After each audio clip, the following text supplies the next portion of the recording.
Kua tahuri ngā kura kaupapa Māori o te motu ki te whakanui i te toru te kautau o te runanga nui. O tira o te pai whakaruruhau i ngā kura kaupapa Māori. I tēnei tutukihanga nui e whakanui ana, e rere ana hoki ngā tono ki te kāwanatanga haumi, kia tika te arongia o te tono tiriti whāwhai a te runanga nui, e whai ana kia tautika ngā pūtea ka riro i ngā kura kaupapa Māori. I nā hoki, kua roa e iti noa atu ana i e rā ka riro i kura ke atu. Kei kai whai ki marae a Mārena Mane, kei te papa i kukune mai ai te runanga nui e toru te kautau ki muri nei. E mea nei, ko tana pūrongo.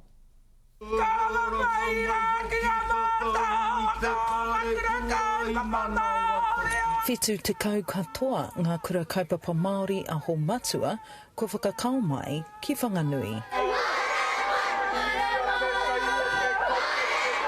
E tū haka mo te aroha ki te reo Māori. I konei timatai, whānau mai ai me ki, te runanga nui o ngā kura kaupapa Māori. Engari, he aha kei tua i te awe māpara, i nā te nui o ngā wero o te kāwanatanga hou mo te oranga o te reo. Kua whaiwahi ai te runanga nui ki te kōrero ki te minita o te mātauranga. Ko te kura kaupapa Māori he kaupapa Māori.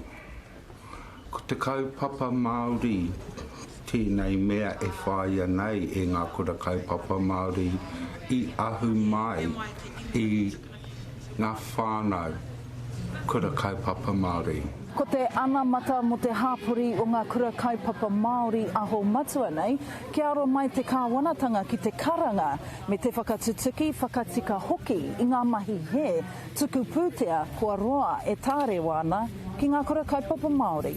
Engari, ko aua kōrero mo te apōpō o te reo ka noho tapu ki tēnei hui ātau mo tēnei wā.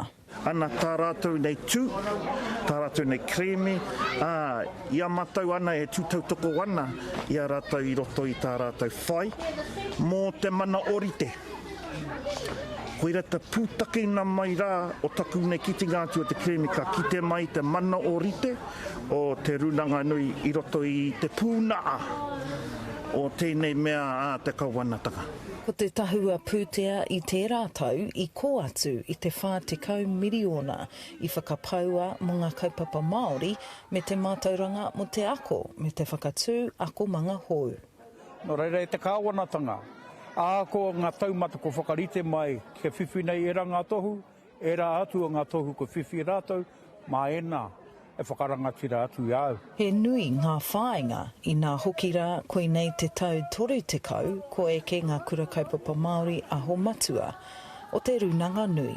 Mārena Mane, te karere.